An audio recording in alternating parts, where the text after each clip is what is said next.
Hi everyone, I'm Blue Nagoon, and today I'm reviewing Muna's self-titled album that came out June of this year.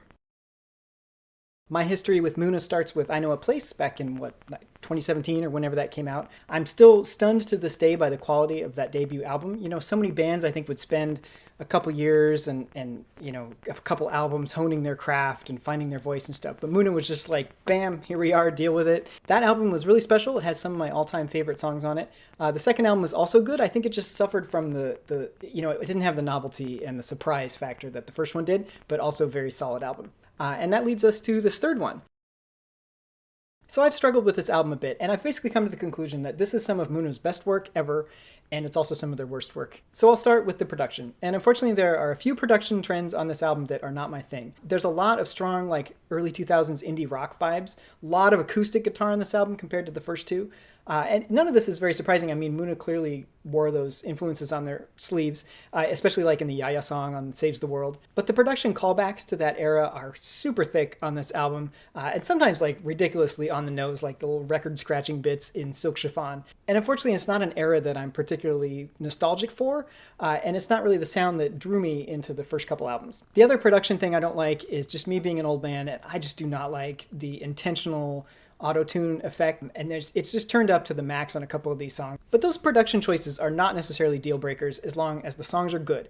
And I would say half of these songs are really, really good, and then there's another half of the album that just gave me this impression that the band is trying too hard. The band clearly wants to create these big pop moments and just blow people away with these perfect ascendant pop songs.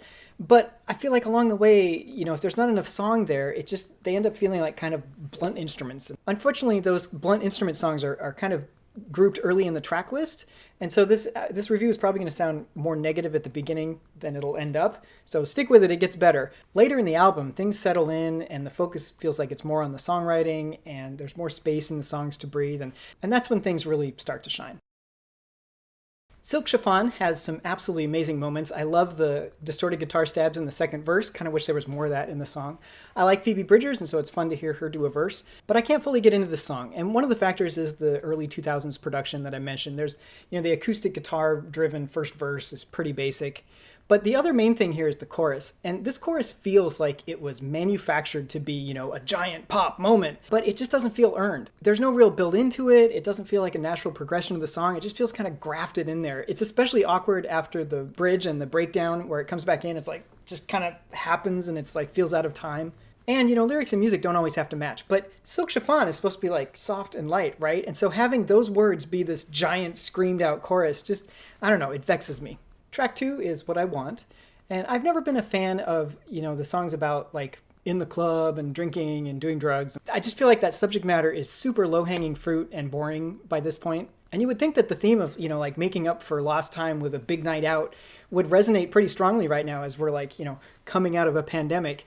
But unfortunately, it just doesn't land for me. The lyrics are usually such a strong point with Muna's music, but here they just feel so basic and blunt. Musically, I can appreciate the deep, hard-hitting synth parts and stuff. Again, super polished production, but it just all feels kind of empty to me. Runner's High has some fantastic lyrics. I just love that whole turn of phrase of, running away from somebody and getting a runner's high. Just fantastic. Unfortunately, I don't feel like the rest of the song does it justice. I feel like this one is always stuck in second gear and just kind of loops around on itself, and it never really elevates. I really want a big chorus or a big bridge or something to kind of burst it out of its shell later, and it just never comes. And this is another one where it doesn't feel like there's quite enough song there, so they're just going to beat you into submission. I mean, there's these synth and drum hits that are almost comical in the way they're just you will succumb to the song. And these last two songs have some of the most obvious vocal tuning on them as well. So by now you're probably thinking that I hate this album, but at this point it takes a turn, and with one exception, which we'll talk about later, the rest of the songs are much better than those first three, in my opinion. Home by Now, I really love some of the lyrics in this song, like the stack of rain checks image.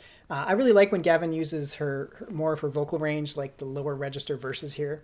This one has the vulnerability and the bittersweetness that Muna does so well. The synths give the song a really satisfying propulsion. I especially love the woolly bit after the chorus when there's these cool high arps and woodblock percussion going on. The song Kind of Girl is one that I really bounced off of when the video came out before the album dropped, but in the context of the full album, it's really grown on me. If Muna is going to start bringing a lot of acoustic guitars, I'd really rather they did this more kind of Americana adjacent sound than that early 2000s stuff. That whole lyric about going out and finding somebody that likes you and letting them hits pretty hard.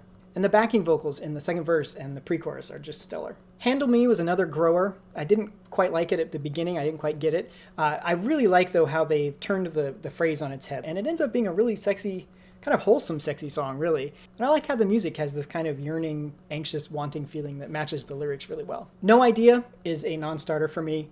The intentional auto-tune effect is turned up to the max here, and it's just like nails on a chalkboard for me. I just don't get the appeal, can't hang with the song, and it's a bummer because I really wanted to hear the Mitski co-write, and then it turns out it's this one with all this effect all over it. The song Solid is really solid. It's just such a good time. I love the gang backup vocals. I love the bass parts in it. Just super fun. Anything But Me, you know, I like a good synth shuffle. This is a really superb one. As I mentioned in my Retrowave Roundup review earlier this year when it came out, the lyric about the horse at the beginning is just fantastic. And this song is a pop guitar lover's dream. You know, listen to it in headphones and you'll just hear these sweet guitar parts popping out all over the place. There's, of course, like the jangly arpeggios in the chorus. There's those wicked lead fills in the second verse. There's some really cool little acoustic bits that come in and out. McPherson and Maskin are just putting on a clinic as far as guitar arrangements. And then we get to Loose Garment, which is, to me, the standout track on the album and one of my favorite Muna songs immediately. I love the combination of synth and acoustic elements.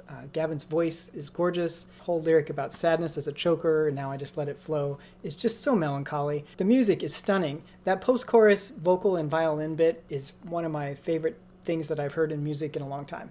Yeah, this song just speaks to me. Definitely makes me feel things, and it's so well crafted and performed. And then you combine it with the closing track, Shooting Star, and you just get a sense of a shift in self-perception, or a lightening, or a casting off of burdens, you know, or the appreciation for human emotional resilience that Muna taps into so well. It's the same feeling I got from Around You on the first album, probably my favorite Muna song. So yeah, this album is quite a journey, and it's just funny how the beginning of it just makes me really kind of frustrated, but then by the end I'm just like, oh yeah, we're good. After getting to know this album, I feel like maybe the floor for what a Muna song is capable of is maybe slightly lower in my estimation, but there's still no ceiling. And when this band focuses on the songwriting and the emotional impact of the songs over the production bludgeoning, they are still capable of delivering just incredible moments. All right, everybody, that's my review. You know, I've read a lot of reviews of this album trying to get a sense of what people think, but I'd love to hear what your thoughts are in the comments. Feel free to subscribe to the channel. I do music reviews, and I make my own music and making of videos and just that music nerd kind of stuff. Thanks, everybody. Have a good day.